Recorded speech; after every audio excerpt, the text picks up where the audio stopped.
Hi guys, we're watching Setthzeentach. Setthzeentach. I don't even know how you pronounce his name. Setth. We're watching Setth. We're watching Setth. Right? So get yourself some sip and join us as we watch Setth with this Shadows of Doubt review, the gang stalking edition. I've heard about this game. I've been interested in this game. If it's the game I remember, at least. Let's have a look. Let's go. Woke up in a feverish sweat. It was another one of those nights. I had the same nightmare. Kind of quiet, aren't you? Walt Disney let their intellectual property go into public domain. I felt sick, but thinking of vomit made me think of Pepsi, so I held it in. My diabetes was acting up. Pacemaker says I'm dangerously close to dropping below type 2. We're starting off strong, apparently. This is not how I expect the opening to go, but let's see where it leads us. I needed something to calm my nerves. A Krispy Kreme, Coke Vanilla, and a needle full of heroin. Just what the doctor ordered. That took a turn. That took one hell of a turn, not gonna lie. It said insulin. It said insulin. It's insulin, guys. It's not heroin. It is not heroin. It is insulin. We communicated through several language barriers. I paused my Elden Ring. Somewhere between the Aramaic and clerical Hebrew, I can't help but think we lost something in the translation. No. Take those scissors out. Get those scissors out of here, dude. I'm not Jewish. You're not doing that. Get them out of here. Get those scissors out of here.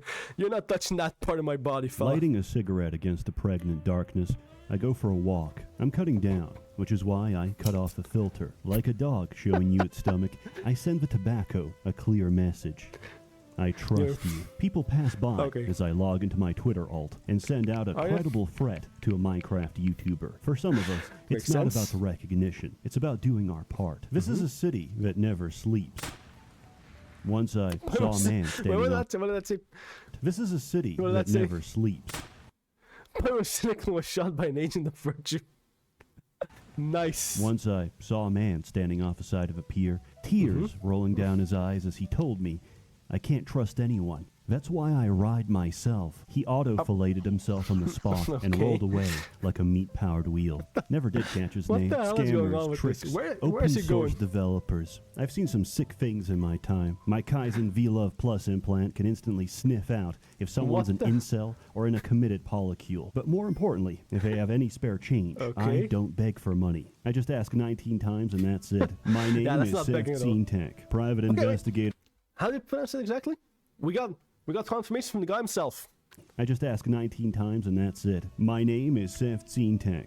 Setthzeentach. Private investigator. Never forget now. Professional gang stalker. And this is my office for the next 50 minutes. After that, I gotta buy something. Why am I telling you all this? Because together, we're gonna clean up these streets. Hey gang, sorry, I've been distracted. I kept staying up late playing Once Human, an all-new free-to-play post-apocalyptic open-world survival game releasing July 9th. The game takes place after a cosmic invasion has permanently transformed our world into the world of Skibbity Toilet. This is not a joke. You'll be fighting every Z-list creepypasta from Siren Head to a refrigerator to an overly aggressive school bus. Everyday objects are no longer your friend, and you will die at the hands of a Funko Pop. However, some of these deviations can be tamed to help you fight, craft, and survive. This is Pokemon through the lens of a man addicted to fentanyl. There's base building with full creative freedom and PvP with up to 4,000 gamers in a single server. As absurd as this sounds, it's a lot of fun. I captured a bee, and now it pollinates my crops. The Semitic capitalist fears the self-sufficient rice farmer. And if you're interested, you can download the game on Steam using my link in the description below.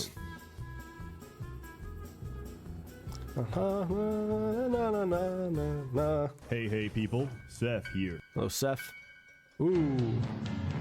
Shadows of Doubt takes place in an alternate timeline where Ronald Reagan was crushed to death by his karmic debt. Thankfully, our new president, the Coca-Cola Company, has continued its righteous task of filling ghettos with crack cocaine. Unfortunately, the definition has expanded. You are the ghetto. Tensions are high. Crime is rampant. The only true justice is in the shadows. The shadows of doubt. But I doubt that. I checked the shadows. You know what I found? Me stealing your diamonds, battering your wife, and reporting you for domestic abuse. That's one way of doing it, I guess. It's nothing personal. I just need a higher social credit score so I can get out of this hellhole. The actual game is, on its face, a detective simulator. What's it simulating? Everything. Starting a new game generates an entire city, populates it with citizens that each have their own jobs, relationships, yeah, nothing. As far as I heard, nothing in this game is ever the same. It's always completely new layouts. Every new game you start has new layout, new people, different roles. Everything just changes. And of course, homicidal fantasies. Murder is like romance in a male prison. It requires a perpetrator and a victim, and everything in between is a trail of clues left in their wake. Your job is to follow those clues, find the perp, and bring them to justice. Trademark. Brought to you by American Spirit, premium quality organic tobacco. So grab your trench coat, scoop out your cone cells with a spoon, and let's get to work. Step 1, we need to break into the crime scene and steal everything. It's what the victim would have wanted. After that, we can start looking for clues. Anyway, Who died? How did they die? And when did they become dead? Make sure to get their prints while you're going through their wallet for loose change. Did they live alone? If not, find their partner's fingerprints. NPCs aren't programmed to have friends. The only time they physically meet another person is to be murdered. So any unknown fingerprint is definitely the killer. Look around for anything they might have touched during entry or escape. Doorknobs, light switches, the inside of a woman's toilet. I'm sorry, what? The inside of the toilet bowl.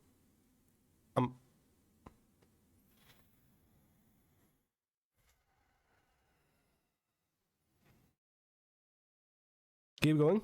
Toilet bowl. Anything is possible. Did the killer leave a murder weapon or drop a calling card? We did the easy part. It only gets harder from here. But first, the case board. As you work through a case, you can pin any relevant information to the board. As you collect more evidence, the game will automatically draw links between existing information. You can make diligent notes, use color-coded threads, and organize every possible lead. Or you can do none of that and pin random shit together and follow your schizophrenia. I can't solve this mystery on the physical plane.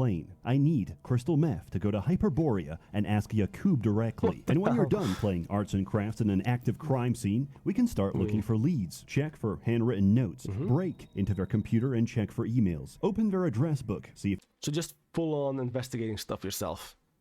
No hand-holding, just gotta find everything. I like that. They made any recent calls. Now, it's about lunchtime, but we gotta get our hands dirty first. Find the landlord's office, break in, check their files on every tenant, then break into their computer and check the CCTV. Every security camera in a game takes photos every few minutes. Every image showing a person gets saved to a 24-hour buffer, so you want to get to it as soon as you can. As you go through the footage, you should recognize every tenant, so print out anyone unknown, anyone who went near the victim's house, and anyone remotely suspicious. All right, now we can go to lunch. Now we have plenty of leads to follow up. Damn, you really just have to find everything yourself. This honestly looks like a lot of fun, not gonna lie. We need to find each potential suspect and cross-reference their information. Look, I'd love to keep holding your hand, but I can't. Each case is unique, so the best way to explain the game is to tell you what I've been through. The first time I ever played this game, I ignored all the instructions, opened the fridge, and ate raw pork. I got so nauseous I couldn't answer the telephone, and spent the next 10 minutes battling with the controls to try get in bed to sleep off of food poisoning. This was the tutorial, so the phone kept ringing the entire time. Then I talked to a random civilian. My hand slipped, and I accidentally tried to arrest him. Like hell you are, he said, before shooting me in the face. At this... Damn, that escalated quickly. Just I'm arresting you. No, I'm gonna kill you. Point, I was captivated. Because this game simulates a few hundred people at any given time, they're all quite stupid. True. Hey, buddy, I'll pay you $100 to fuck off and let me trash your apartment. Okie dokie. I'll just go back to sleep. What the hell? Wait, did you just shoot someone? You just shot someone. I apologize. This usually never happens. This town has the collective IQ of a developmentally challenged toddler. So the optimal play style is to be an antisocial menace. Sure, the game has stealth. I mean, let's be real here. Being an antisocial menace is how you should play every single game. Right? Never trust the NPCs, never engage with them, just... Mechanics like alarm systems, air ducts, and lock picking, but I don't have time for that. Hello, ma'am. Have you seen anyone Oh, that was nice. Oh, that was beautifully done. That was beautiful, not gonna lie. Suspicious. Uh-huh. Here, take this. Upgrades come in the form of sync discs, which alter your genetics to become a better fighter, better lover, and most importantly, a better consumer of starch cola. Of course. You're supposed to earn them from side jobs, until you learn of a more effective method called beating the shit out of your neighbors and breaking into their safe. To top it all off, there's no long-term penalty for crime. Every exterior door is linked to a complex series of tubes that detects when I leave a building, sending out a pre-recorded YouTube apology that makes the population forget my actions. I could be caught on 4K murdering several people with a sword, but the instant I go outside, I'm a changed man. If you want something, take it, run away, and come back like nothing ever happened. Between this and the dirt cheap price of food and utilities, you can easily cover all your expenses by committing more crime than you actually solve. The only real use for money is buying property and playing with the bizarrely detailed furnishing system. And once you've played enough to create the ultimate male living space, you're ready to... Honestly? Still not half bad. I've seen worse. Metagame. You see, murders have a cooldown between solving a case and a new murder happening. Sleeping will pass the time and gives a speed buff when you wake up. So you hop in bed, goon for 36 hours straight, and when you get a new murder notification, hop out of bed, break your own window, and plummet 20 stories to the streets below, which we survive because we're genetically modified to be immune to fall damage. Now you can use well-rested to sprint to the crime scene while chugging your morning coffee. This is not only faster than the cops, it's often faster than the killer. Of course, the way you're meant to pass time between cases is side jobs. Think of each one as a sort of mini case with limited information. Because some information is more helpful than others, the difficulty is completely random. Oh, you want me to steal from someone, but you only know his phone number? That's easy. I can just call the number and check the call box to see where it was routed to. Oh, he's on the floor below. We take those. But what about this one? I've only got his first initial, fingerprint, build, and blood type. Oh yeah, very helpful. At this point, you may as well tell me I'm looking for a circumcised male in a small town of New York. I could just go through the phone. I mean... book for every name with the same initial, but I've got an even better idea. Go to City Hall and open up the government database. This has records of every single citizen in the game. You're meant to type at least 2 characters to get any results, but this includes space. Naturally, everyone has a last name, so everyone has space and a letter in their name. Now you can go through the entire database in alphabetical order and print out every single person's information. Eventually, whatever case you had will just solve itself. But we're not done. If you have the mental fortitude to sit there for a real-life half hour, congratulations. You just ruined the game. Now, your character will solve cases the nanosecond you get them. Yeah, of course. Okay.